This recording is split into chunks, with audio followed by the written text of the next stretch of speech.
So here's how they entangle you. Here's how you just get completely flattened by them to the point you're beaten to a pulp and you can't fight anymore. So they misdiagnosed me for years. When I finally got into the sleep lab more than 10 years ago, I didn't even know what sleep apnea was. And I've got Chiari malformation, right?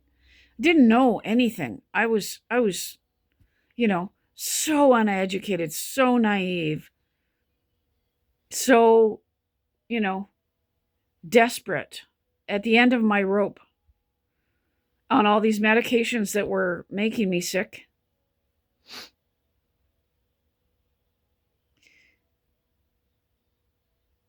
They screwed up the sleep. They screwed up the sleep study. They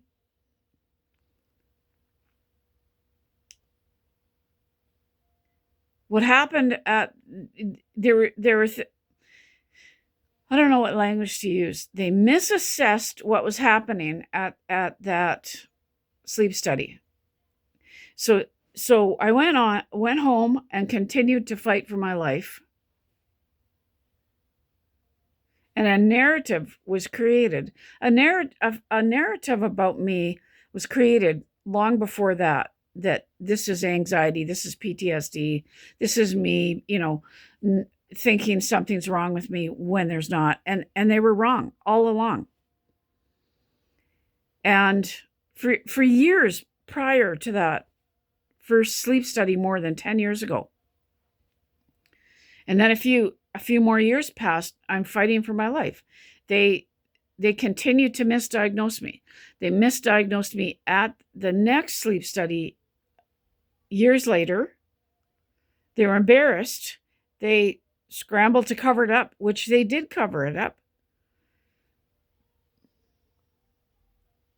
And there exist reports that have misled everybody, misled all the specialists in this community.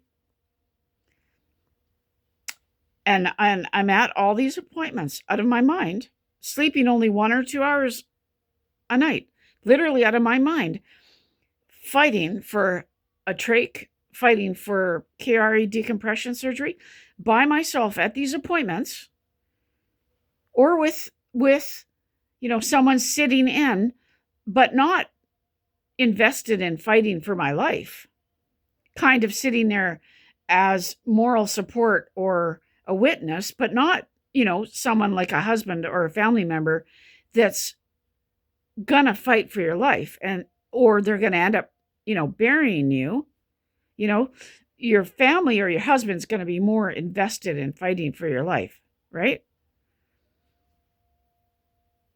Than just somebody sitting in as a witness or someone taking notes.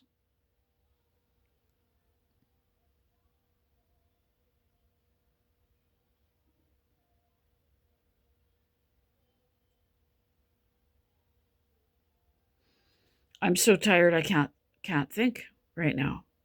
I'm so sick. My ears, my sinuses, my head, sleep deprived, on antibiotics, on an antifungal. Yeah, severely sleep deprived, oxygen deprived.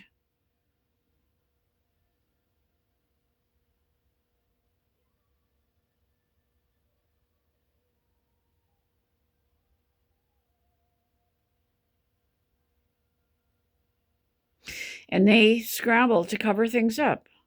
And you're supposed to be of a higher intelligence to navigate, their psychological stuff.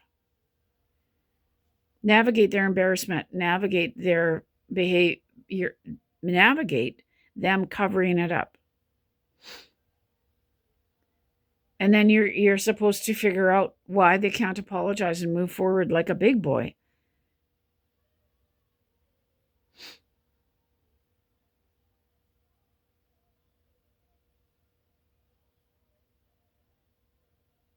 And then you're supposed to figure out why the system isn't defending you.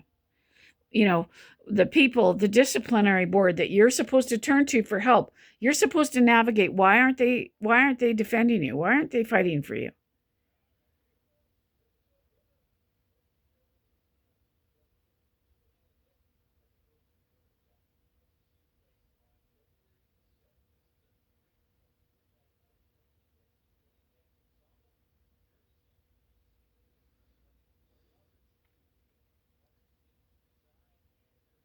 I feel dizzy. I feel like there's so much pressure in my head. I'm going to check my oxygen. Pressure in my ears.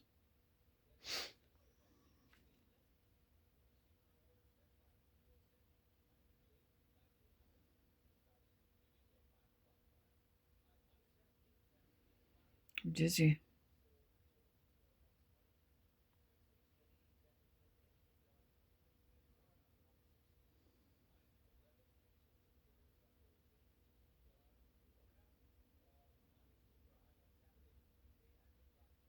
It's really wrong for someone this sick to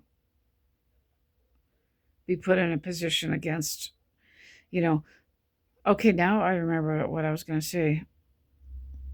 You're painted into a corner, and then, you're, you have to, you get a new family doctor. Yeah, I was right. My oxygen is going low, lower than it should be. And then you go to your family doctor and you try to tell them this, and it sounds like crazy stories. And then, you're telling them, you're telling your new family doctor how that doctor how they've misdiagnosed you for years, how all these reputable doctors in the community were wrong for years, and how they got it wrong, and what their behavior was like after they got it wrong. And first, your new family doctor doesn't believe you. And when they do believe you, once you keep explaining, once they believe you, and you even have proof, it's discouraging for these family doctors. It's discouraging. They don't know what to do, because now what? Now they're at war with all these doctors in the community that failed you. It puts these family doctors in a really bad position. So your family doctor's got to decide, what are they willing to do? What are they willing to put on the line for you when they don't know you? And all these doctors are in the community are in opposition with you because they screwed up, or because a couple of them screwed up, and are, the rest of them are triangulated against you from the misleading medical reports. What is your family doctor, who doesn't know you from a hole in the ground, what is he willing to put on the line for you? Is he willing to make waves and cause ripples and tension with all these other doctors that he's using he's got hundreds of patients, right? And he needs these doctors to send referrals to for all these other patients he's got. What I heard from what I read, which was fascinating, what I read in an online, it was a medical document online, nothing to do with me or anything. When I Googled something, it was an online medical, journal or something, that how a doctor's other patients will pay the price if the doctor speaks up about another doctor screwing up. So, for example, like I was shocked when I read this thing online. It was kind of like a medical article for doctors to read. And it was about if a family doctor makes waves, speaks up against a doctor in the community, then his other patients may pay the price by having their referrals refused or being refused. This amazed me. This shocked me. Being refused care by the top specialists in the community. Like the family doctor possibly not having a choice about who his other patients get to see when they're in crisis with the medical situation. Like let's say, you know, his patient might not, some of his patients now may not be able to see the best neurologist in the area because he spoke up for you because you were having a problem with somebody in that specialty, not even the same, like all these,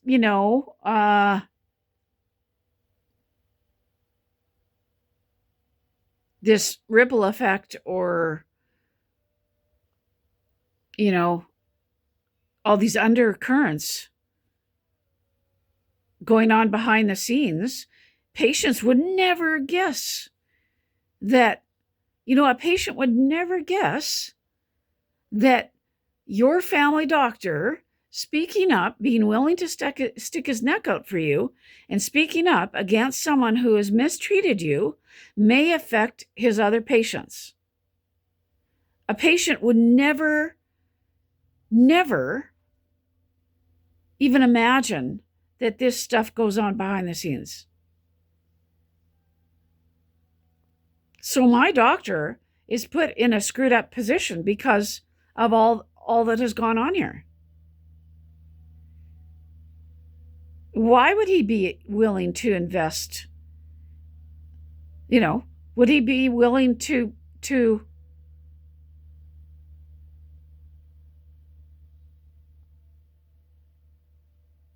put his other patients,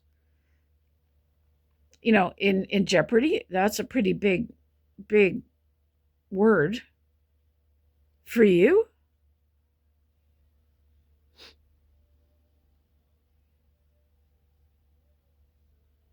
And literally what they do, where I'm at in Canada, what they do is they expect you to move after they screwed up. The system expects you to travel for care. And if you don't have the money, if you don't have money because you've lost your job, you can't work, you've become so sick. Or if you don't have, backup, your family to get you elsewhere, you're cooked.